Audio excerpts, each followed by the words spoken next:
Sabe quando se fala em direitos humanos? Parece uma coisa só, né? Uma ideia gigante, talvez até meio abstrata. Mas a verdade é que, para entender de verdade, a gente pode quebrar essa ideia em 4 pilares principais. É isso que vamos fazer aqui, desmontar essa estrutura para ver como cada parte, da nossa liberdade mais básica à nossa participação na política, constrói o que a gente chama de uma vida digna. Então, o nosso caminho vai ser este. Primeiro, a gente decifra o que são esses direitos na essência. Depois, vamos explorar pilar por pilar, os direitos individuais, os sociais e, na sequência, os econômicos e os políticos. E no final, a gente junta tudo para ter a imagem completa. Vamos lá. Bom, antes de sair dividindo as coisas, é preciso entender o que une tudo isso.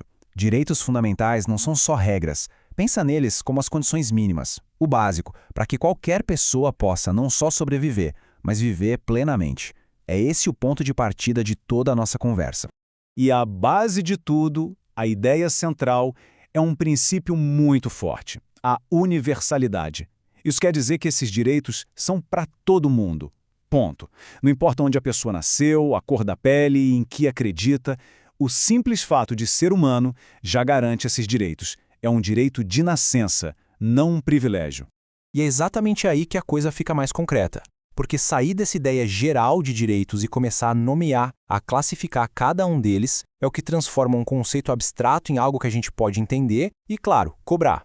Vamos então para o nosso primeiro pilar, os direitos individuais. Muitas vezes eles são chamados de direitos de primeira geração. São a base de tudo, o fundamento da nossa autonomia como pessoas. A definição do jurista José Luiz Quadros de Magalhães é perfeita. O ponto de convergência é a liberdade. É como se esses direitos criassem um campo de força ao redor de cada pessoa, um espaço pessoal onde ninguém, nem mesmo o Estado, pode entrar sem permissão. E no dia a dia, isso significa o quê? Significa o direito de ir e vir, de ter sua casa como um lugar seguro, de se juntar com quem quiser para discutir ideias.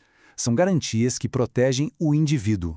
E aqui está o pulo do gato para entender a diferença entre eles. Para garantir os direitos individuais, o papel do Estado é, principalmente, não fazer nada. É isso mesmo, ele precisa se abster de interferir. É uma obrigação de não ação. E essa lógica vira de cabeça para baixo quando a gente vai para o pilar seguinte, o dos direitos sociais.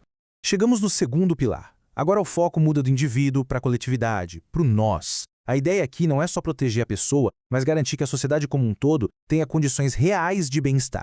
Lembra daquela inversão que eu comentei? É exatamente isso. Os direitos sociais exigem uma prestação positiva. Ou seja, o Estado precisa agir. Ele tem que construir, organizar, oferecer os serviços para que esses direitos realmente existam. Os exemplos aqui são bem claros. Saúde, educação, segurança pública, nada disso surge do nada, né? Precisa de hospital, de escola, de polícia. E para isso o Estado precisa atuar, planejar e investir. São direitos que precisam ser construídos ativamente. Muito bem. Agora vamos para os 2 últimos pilares, que cuidam de como a gente opera em conjunto, como a economia se organiza e como a gente participa das decisões do país. Eles fecham o quebra-cabeça da vida em sociedade. Os direitos econômicos podem soar um pouco mais técnicos, mas a ideia é simples.